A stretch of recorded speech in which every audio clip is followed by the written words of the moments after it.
welcome to the Harbor Fund podcast. Today with my co-host and co-founder and best friend and brother that I always wanted, Freddie Bosch. We're hosting our dear friend, Sarah Yourgrau. Sarah and I met years ago through our friend Sam Salisbury, who's now helping out with the Harbor team. He's the man.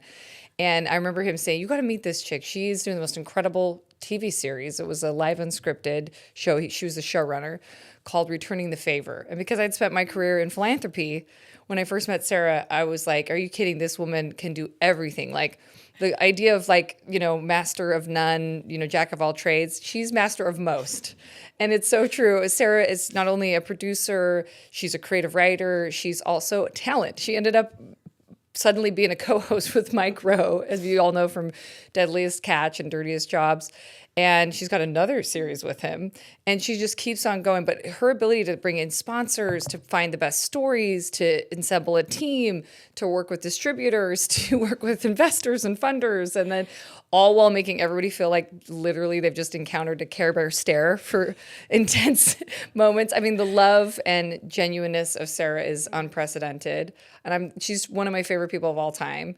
And we have had the privilege of having her work on projects with us at Harbor Fund. And she was one of the first friends I called to tell her about the concept. And she was like, I am so for this. So Sarah Yourgrau, without further ado, thank you for coming on the show. Oh my gosh, nowhere I'd rather be. Talk about heart-aligned people. You know, this industry is big, but you have to build, it's a team sport. And so you always have to find the people that really match that energy. And I mean, you guys are exactly what you explained about me. You have to be problem solvers and dreamers. So I'm honored to be here. Thank you for coming. And she has her own studio called Common Ground. Why don't you share a little bit about the mission? I know it's female-led, which is so dope. And you guys have such a beautiful, I love the name Common Ground. I just love it. We talked earlier about the new logo at Harbor, which Freddie can tell you a little bit about offline because we talked about it earlier. But the idea of just coming together, pausing and having intentional moments of entertainment and relationships and connection.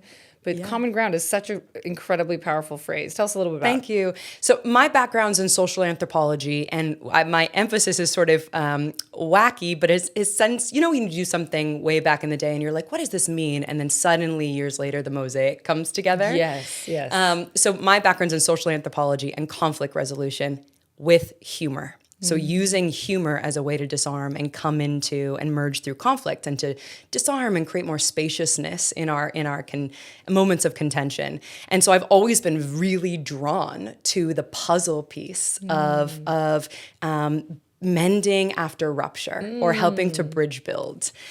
Mainly because I'm someone who thrives with variety in my life. And so I'm really comfortable in spaces of, diverse subject matter and being able to shift gears all the time, like you explained for my resume. Yeah. That's, it's a lot of different roles and I'm happiest there. But with Common Ground, I really saw, everything that I come into in this industry.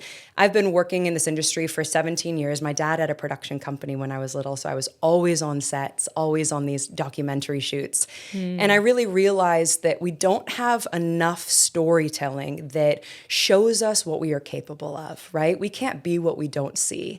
And I was really cleaning, hence this is why the natural match with Harbor Fund and y'all's ethos. But Common Ground really it's for audiences to reimagine what's possible in a way that reflects our reality and helps audiences hold and get comfortable and safer with our complexity.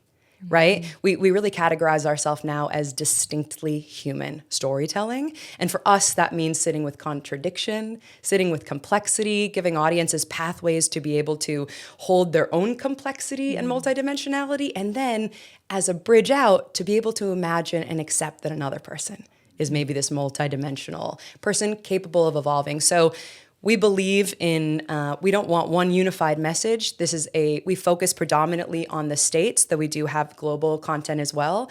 But we don't believe in just one unity message. We respect and love that there's, so many different cultures in this country, but we are helping build bridges so that we can play together more effectively and collaborate towards so many of our shared goals. Yeah, that's so beautiful. I love what you're saying about the rupture repair. I talk about it with my kids all the time because our friend Henry Amar, he says it's not a matter of if, it's a matter of when you're going to have conflict or rupture if you do life long enough and close enough with any human. because we're going to have misunderstandings. We're going to come from our wounds. We're going to literally just like, have a bad day, like a low energy, low vibe. You're going to be grumpy and tired or struggling, hangry, whatever it may be. But your worst self is going to spill out onto somebody, like, because we just are not perfect creatures. And unfortunately, even sometimes, I think the most heartbreaking for me is sometimes when it's well-intended, like you just are coming from a different way of being or a vantage point, or we're just doing our best. Everybody's, I believe, coming by their stuff honestly, and they're doing their best. I agree. And they project what they think another person would feel or think, and then they might be off, so suddenly they step on a third tail and everything's going sideways. But the idea of that aftermath, I actually find that like the gooeyest, best part of relationship is the repair, because it actually indicates the most safety. Totally. Because if there's never anything that actually disrupts, how do you know if love is unconditional, if conditions haven't arisen? So our friend Phil says, quoting all our buddies.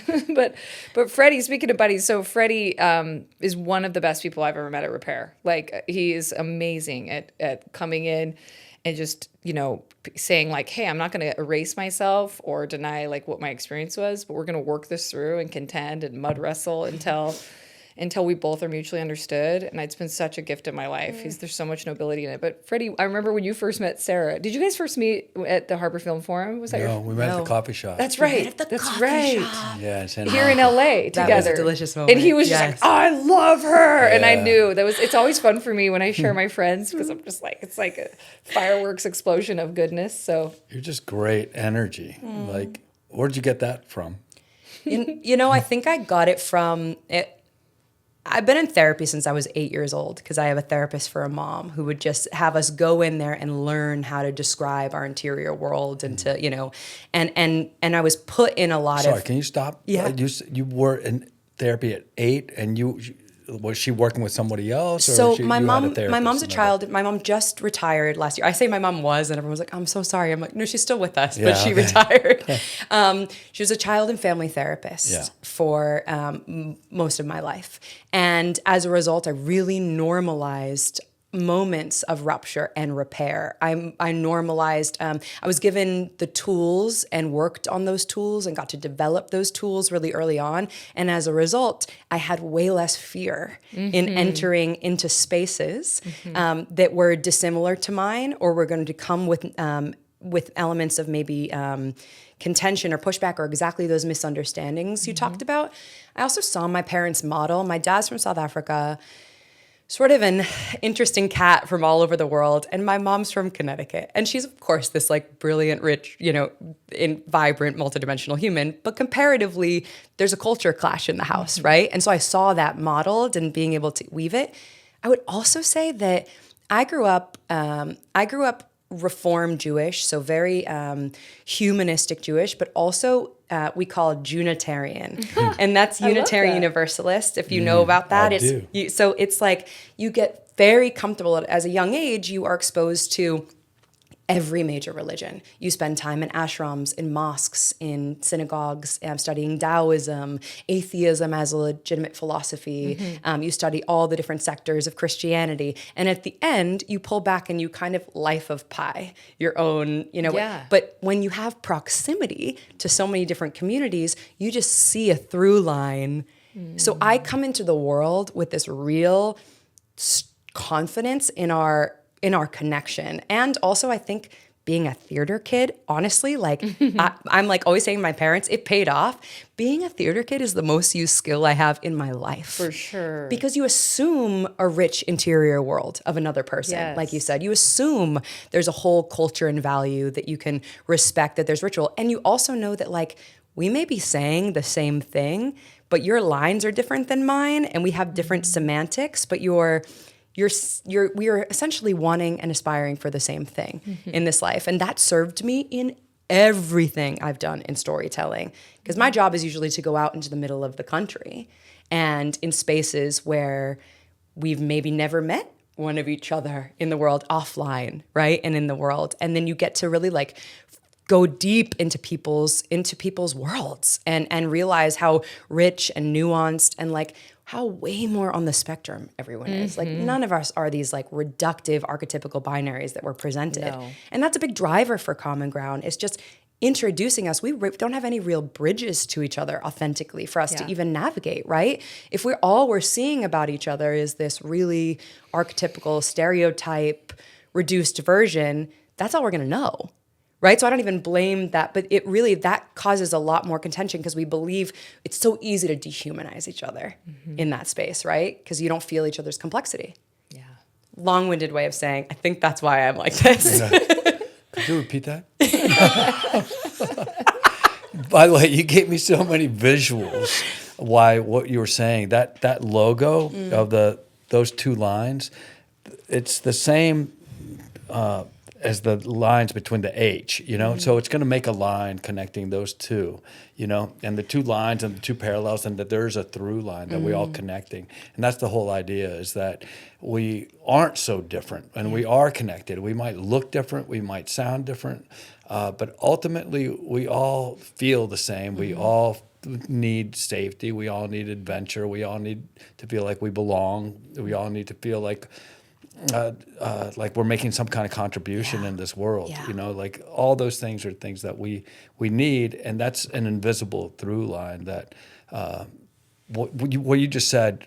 I want to hear this again because it really I could see the visuals of what you were saying. We're going to use that actually. You can with subscribe to the podcast. Subscribe, please. Press subscribe and give $1. I'm saying you can and watch it. Oh, I see what you mean. I don't subscribe. I do. I will. Anyhow, thank you for that long-winded explanation. That was beautiful. Because we do require context, right? We are all these really, it is less than sometimes a one sound bite for what we're coming with. And yeah, I mean, it's just so aligned. First of all, this looks awesome.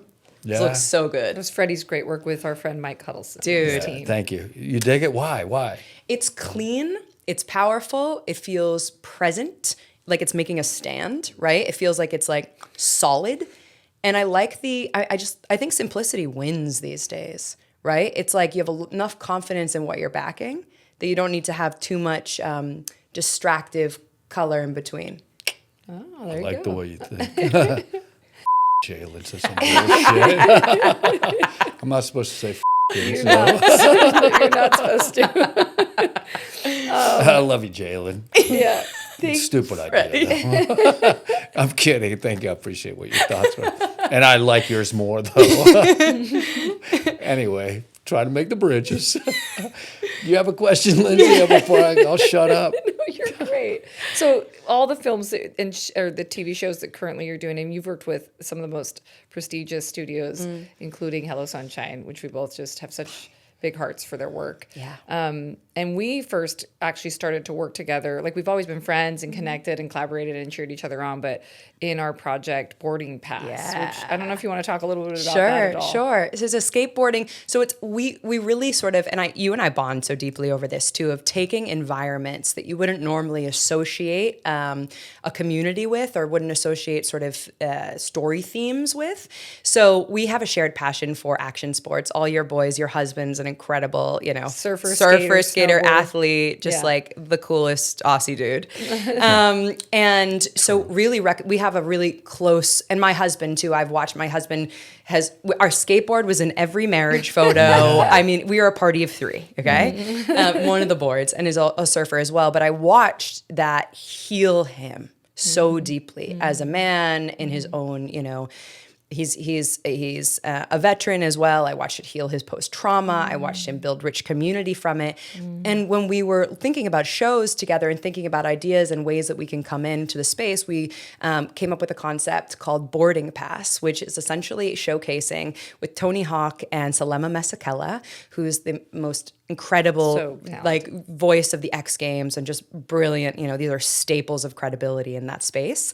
But then them traveling the world, really showcasing these incredibly vibrant skateboarding communities all over the world and showcasing the way that skateboarding culture doesn't just showcase, listen, we're going to show the amazing, you're going to be in there for the amazing action shots. It's going to be beautiful and cool, but it's also showcasing that this is this kind of community that you wouldn't associate with this very unlikely blueprint for a kind of utopian way of living together, an ease with our differences, a sense of real community together.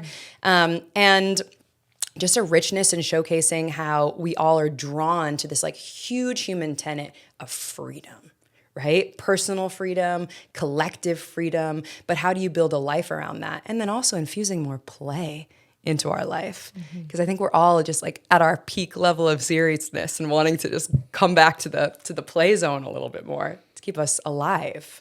So that's a project I'm so excited. I mean, I'm in Harbor Fun's corner wherever you guys will have me. We're frankly, in your corner too. Shared sambas. Shared sambas. I mean, the great taste doesn't just stop at the content.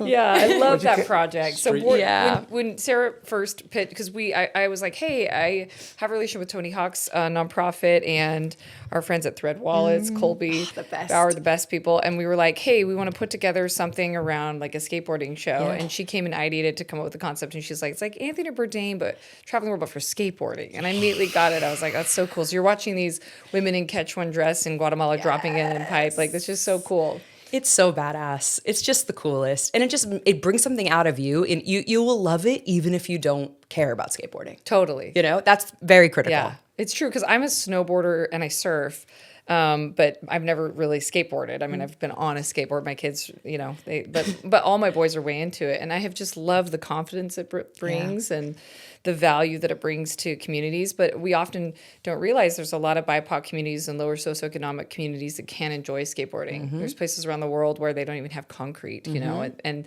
it's amazing what the you kind of always said, it's like the renegade culture, right? Of skateboarding that is known for, you know, kind of, I think, you know, being outliers, you know, and I think that giving people permission to kind of beat to their own drum is pretty powerful. We need some of that and do it in a way that is celebratory and holds that tension of, you know, tradition with pushing horizons and things like that. And you've done such a good job. Tell us about, like, you know, all this different series. I mean, there's a theme, as you've mentioned, about your work, but tell me what you're working on now. What are the most exciting things that you're part of? So we have a couple different things, and then I'd love to share a model that we're discovering that I think might be intriguing. So we have a really, everything that we're doing at Common Ground, it can do a full range as long as it authentically involves the community that we're featuring. The community we're featuring is also represented in the community who is creating it, right? It has to have that authentic line in.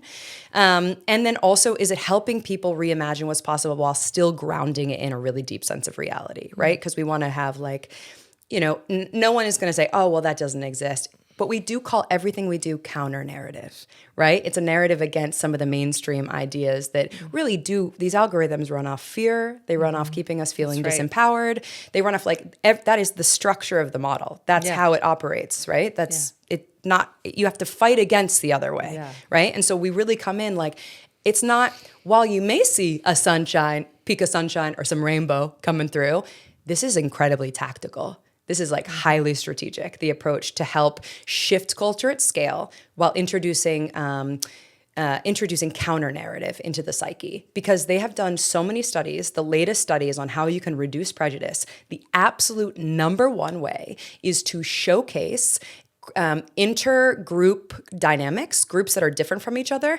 having a positive experience together. Oh, beautiful. That is the way. It reduces prejudice by almost 50%. Above anything else. Wow. Because you are in a narrative space in your mind where you're able to sort of put yourself into this world, and suddenly you have a representation. You have some cognitive disruption of saying, actually, you know, maybe I don't get exposed to this community, but now I can realize that there's people just like me on that side, or you know, or different enough that different doesn't have to feel scary, right? Yeah. And so feel good. Really, exactly. Yeah. And it helps people get more courage to operate outside of their bubbles because we're tribal beings, right? It's not inherently bad, but it does prevent us from being able to move in with courage and confidence outside of our bubbles. So it's very tactical, everything that we're doing. So we have right now, one that I'm really proud of is a film that we have out there that we've been very scrappy with. It is the only film right now on the market, a documentary called The Other. And it's the only film that has covered peace builders in Israel and Gaza from 7 years before October 7th and then after October 7th. Amazing. And it's winning festivals right now. We just won the Boston International Film Festival. Congrats. It's like winning in Rome. It's because it's hitting something that is offering a third way of being. It doesn't pretend away from things, but it gives this, audiences have been describing it like a glass of water for the hope, a sense of hope and optimism about a potential future. Because obviously we know how these stories go. We know how cyclical these natures is, and we know how real trauma compounds and creates this sense of deep dehumanization with each other. And it's just this way to show that there are decisions that can be made, and people with the strength and ability to come in and help guide and shift a society that makes a different choice, right? And so I can't wait to share it with you guys. We're just like getting a lot of momentum there, and really realizing that this is a documentary that's meant to be viewed in community. It's meant to be viewed in dialogue with each other. And so we're looking at different metrics of success. I want to weave in a little bit of some of these metrics and models, because I think it might make sense for what. So I don't know if you're familiar with Blumhouse and Blumhouse's model. Are you familiar at all? I've heard of Blumhouse. So Blumhouse predominantly makes horror movies and thrillers, and their model is pretty exceptional, and it fits this world that we're living in right now in TV and film. TV and film, and I'll bring in Blumhouse, but TV and film right now is obviously at sort of our edge of, we have over leveraged. Money was really cheap during COVID. People were spending all the money below, like when I say people, streamers were spending so much money, grabbing all their development deals. They had this huge backlog suddenly when money got really expensive. And so there is not a real future for this current model. It's not sustainable at all. And it's not good for the artists, and not good for the creators, and not good for the producers, because in the world of the streaming wars, which Netflix has arguably won, right? It comes with such inflated budgets and such over-leveraged budgets at the front end, right? That it's just not sustainable. You also lose any ability. Syndication is gone, right? Yes. You don't get to make any of your money on syndication anymore. So we are bringing it back to a pre-streamer world with post-streamer wisdom, right? So Blumhouse creates very low budget, premium looking still content. They bring in actors and incentivize actors and creators and directors, whoever's part of the creative process, to come into the model, and they own a stake of that model, and they have tremendous creative freedom. So it allows the actor or the director who wants to actually be creative and not just, there's obviously varying differentiations, but if I'm going to paint with broad strokes here, you kind of are just this like warm body following through with the studio's idea sometimes. To go from your original idea, if it makes it all the way through post, that's a rarity, right? With all the notes involved. And so this model allows us to take the independent film model and apply it to television, because this is an acquisition model for acquisition time for streamers. There's no budget anymore for being able to have long development processes or be able to even buy things in the development process. And so what we've gotten really good at via Returning the Favor, or this new series, Returning the Favor was the series I did with Mike Rowe. We traveled all around the country. We made that on a shoestring. It won multiple Emmys. Yes. It got over 1 billion viewers, and allowed us to take that and sell it against window and window and window and window. We weren't a part of that model yet, right? Now we have a reprisal of the show that we're doing right now. We just got a second season bought for us. Congrats. Thank you. And it is actually Stand Together is the one funding that, yeah. And it's called People You Should Know. And essentially we can make that on a shoestring. We already have over 1 million on each of our episodes coming in, and you can sell that licensing again and again and again and again. And that's what streamers are going to be needing for the future. And for now, frankly, that's why they're going overseas. That's why we're not filming things in the States in the same way we were before, because you can't afford it, right? The cost of it. There's also a real mission with Common Ground for us with this model is we really care about telling stories about Middle America and the heartland and people in the trades and blue collar and just people who don't usually get a full, whole representation in media. And because of all my time with Mr. Mike Rowe I have a beautiful relationship with the inside of the country. I spend most of my time, like, I'll be spending my birthday at the end of the month at, not America, the world's biggest truck stop in Walcott, Iowa. And I'm stoked for it with long haul truckers and, That's so fun. it's so fun. Why is that so important to you? It's Sorry so to interrupt. Yeah, no, because to me it's the space for, listen, I'm involved in peace building documentaries around Israel and Palestine because that is our most extreme, right? But I'm focused mainly on America. I'm focused mainly on inside the country. I'm focused mainly on, as you guys can say, of not living in living in Utah, right? How often do you see like a representation of someone from Utah on TV and film that feels like whole and like honoring the culture? Yeah, almost never. Yeah. Almost never. And you can see that breeds people to feel disenfranchised. One, we're having a massive economic turmoil, seriously, in the middle of the country. And we just it's critical for us to get to know each other. We do not know each other in this country at all. And we have very few opportunities to authentically meet each other. What we have proven is you do not need to spend a lot of money to make really big content, the beautiful looking content that you can then sell again and again and again and bring these communities into the model. If we continue to take our filming outside the country or keep it just on the coasts, we're gonna have a massive economic crisis in this country that's gonna disenfranchise the inside of the country even more. Why not be bringing in, these tax incentives are starting to come into the inside of the country. If we're featuring the inside of the country, let's hire people from inside of the country to help be a part of that storytelling. It's just, and then they get to meet each other and authentically people can meet each other and be a part of these stories. And so it's not a fanciful idea. It's tactical. It works. It's a great business model.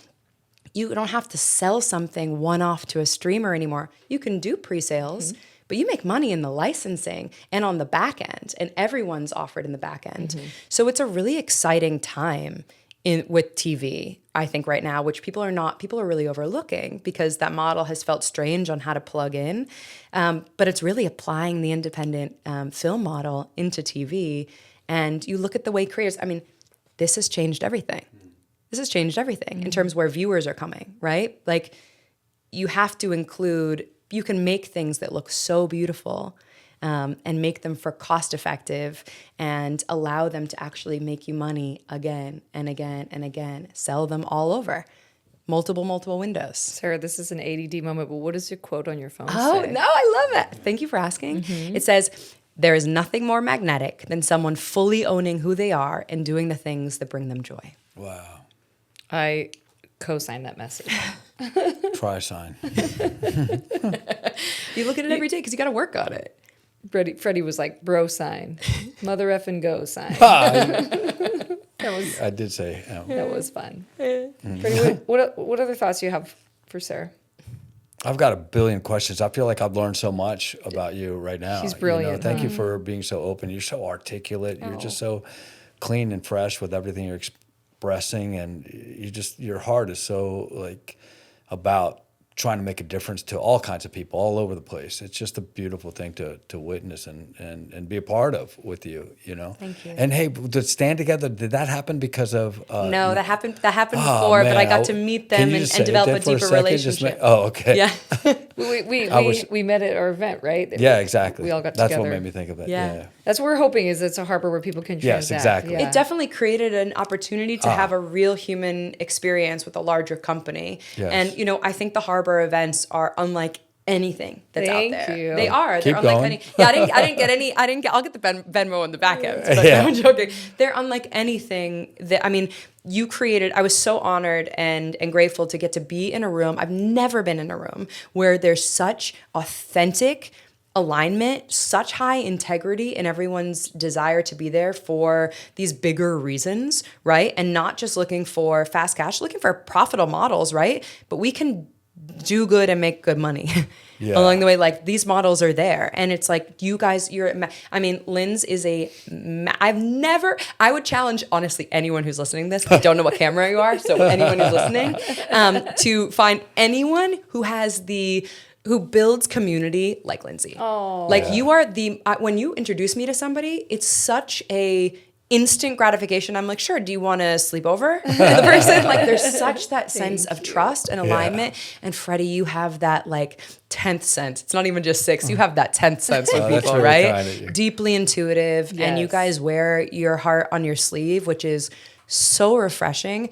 and critical if we're going to maintain our humanity in this field. Like, storytelling is to build a stronger sense of humanity, right? But you guys are absolutely masterful. And like, I really don't know. There's a lot of people out here doing beautiful things, but I don't know anyone with the kind of alignment that you guys really approach it. So sincerely. Thank you. Really. That means the world. Well, we're just so broken. We had to find people that were real super cool. We're trying to let them rub off on us, is what we say. That's what she says. That's what I say. She's trying to rub off. That sounds sexual, but I like it. Whatever you want to Go with it. No, but Sarah, so you were going to mention this new show because you've got this model where people are taking equity and there's licensing. Can you talk a little bit more about that? Sure. So we have a show. We actually have a narrative show that's going out that's about the American dream, because that's a huge part of what we're really focusing on too. The American dream is alive and well in this country. Ingenuity exists in these communities. It may not exist in the same way that we have seen it before, but it is alive and well, right? Like, very much so. And so we have actually a narrative series that we are so excited about, that we are having some pretty big names attached. Once those get signed, I'll be able to show you, but we've been in our like 6th meetings with people. And so it's a piece on actually long haul truckers and these really cool communities in these long haul truckers it's a piece about family and resilience and it's exciting and it's fun. And it's based off real, like, people solving things, but without the same sort of, there's no drug running in these things. They're not carrying drugs and they're not carrying weapons. It's more playful but real and showcasing the American dream. But this is a perfect model for us to make this series. We have huge names attached, people who are so excited to be able to give, to be able to be creative on the show and then get a piece of the back end. So you get a piece of success. It allows us to carry the cost without the same risk, because all you need, you can have 10 losses. You need 1 success to be able to, make all your money back. And then everyone who invests in it continues to get money over the years as it gets licensed, right? You license the IP. And it really is how streamers are looking to buy right now. They're looking to acquire ready-made IP. And this series is being built is going to be filmed all around the country, inside the country.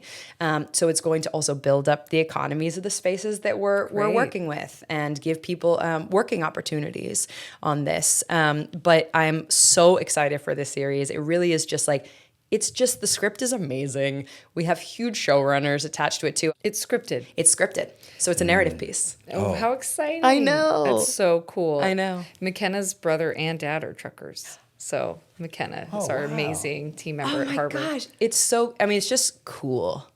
It's just and there's such a world. Yeah. It's really such a rich world, but it is a reclamation of the American dream. We don't get to be told from, I am a coastal dweller. The coast is my standard experience.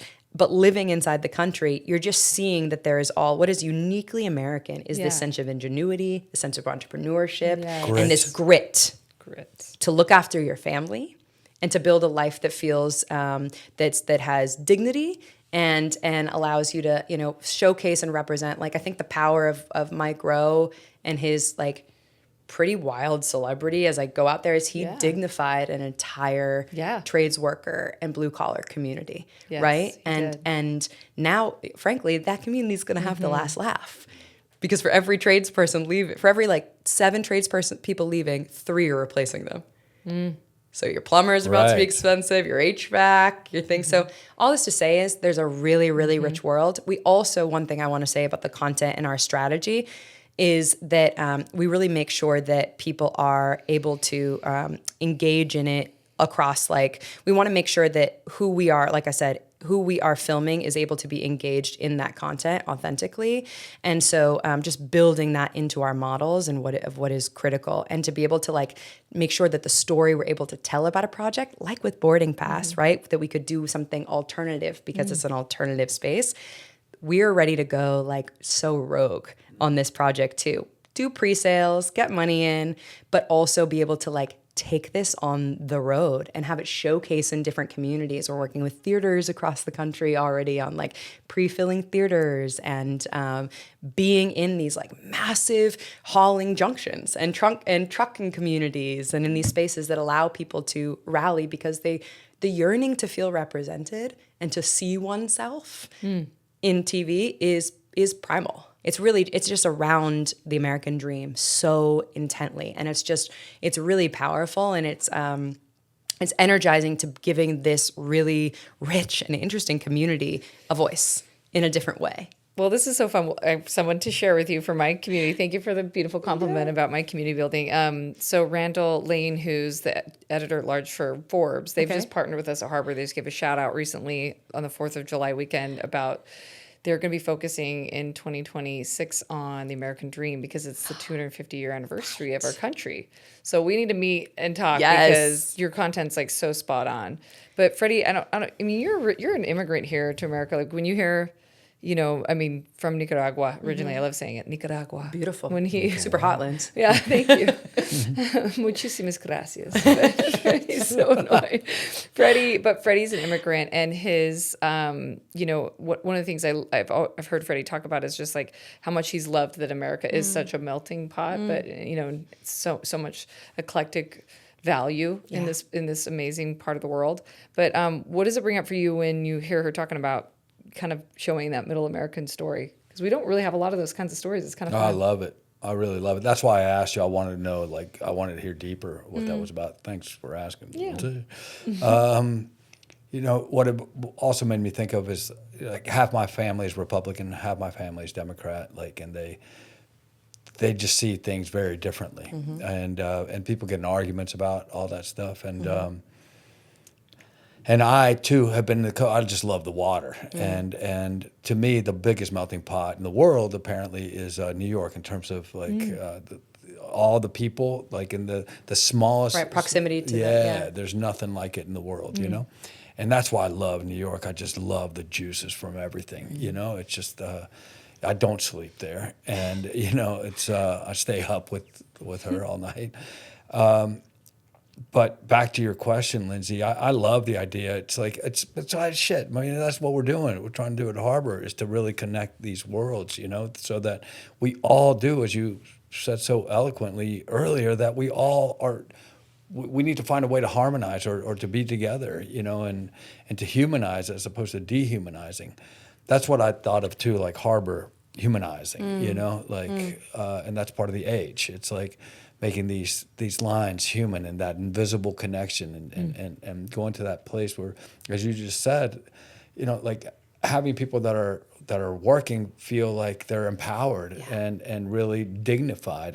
I love that. We all need that. Who the hell doesn't need that? And I mean, since my father was in the military, my stepfather that raised me, like I traveled around the world I grew up in Nicaragua till I was 5, then I moved to Texas. And I mean, I lived in the craziest places. I cut tobacco when I was 13 years old. Yeah, like in Houston, I like dug up ditch. I did crazy stuff, and I love the fact that I did that. And I love what you're doing because of that, to really humanize us. I look forward to seeing it. I really look forward to seeing it. Thank you. And I'm just Freddie, you should try to get in front of the casting director. Where is she? I know a guy. Freddie's an actor.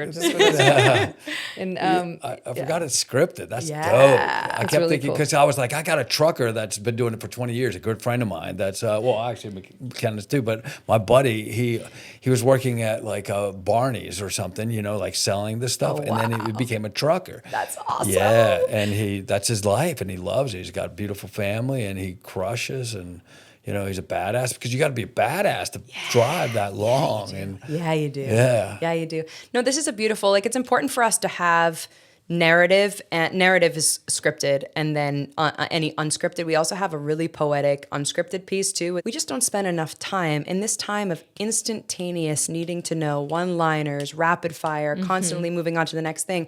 We don't even have the moment to be able to meet each other too, right? We don't have that spaciousness.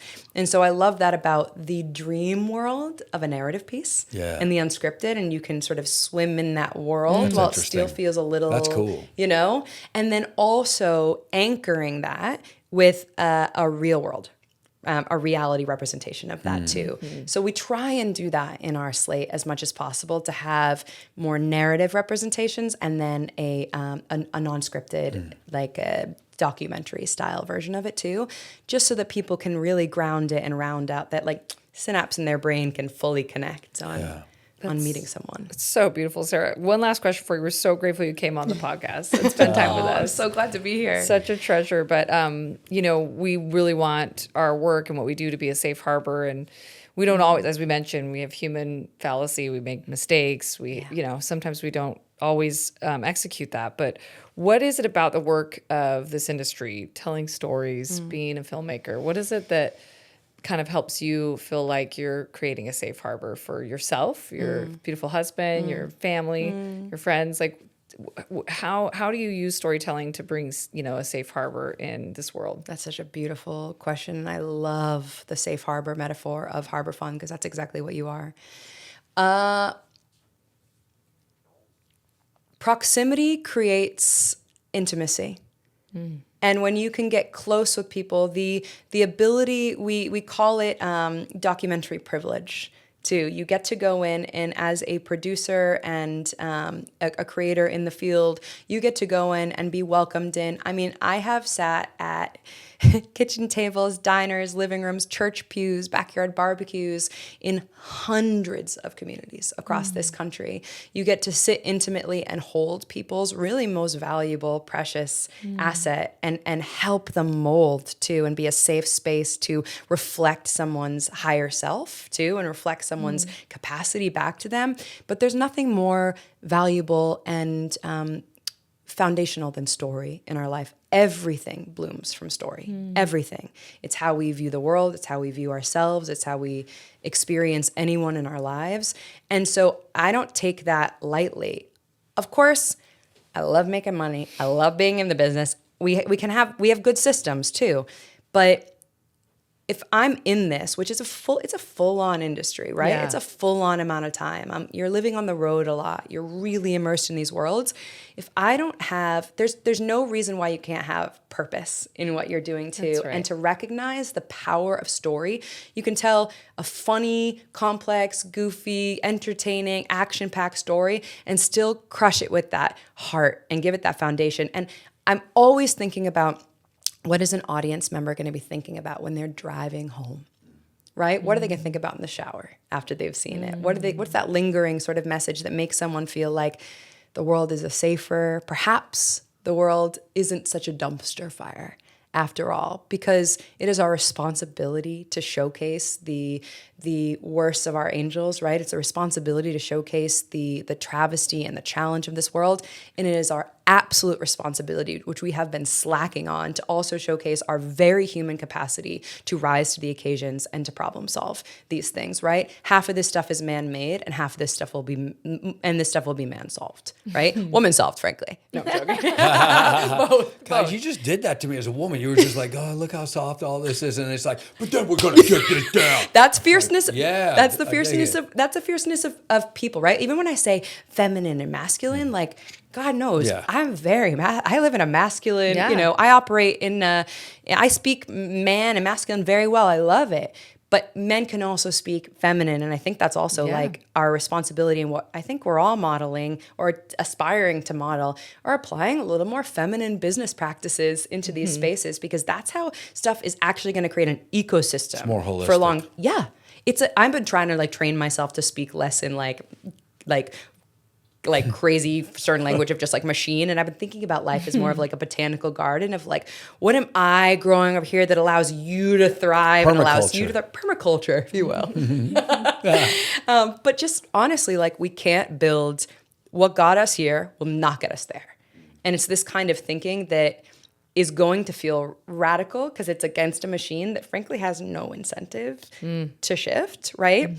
And everyone is risk averse, and because everyone's afraid of, losing their jobs. And I get that, but it's not the grounds. You can't create in a culture of fear, right? And there's just a new world that's being built, and sometimes the pioneering path can be lonely for a moment, but you keep walking it and you find and build coalition, and that's what makes it all worthwhile. Oh my gosh, Sarah, I love you so much. I love you we so love much. you. Yeah. We're so grateful you came on the show. Thank you for joining us today for Sarah Yourgrau's episode of the Harbor Fun podcast. And we look forward to having you check out the next episode.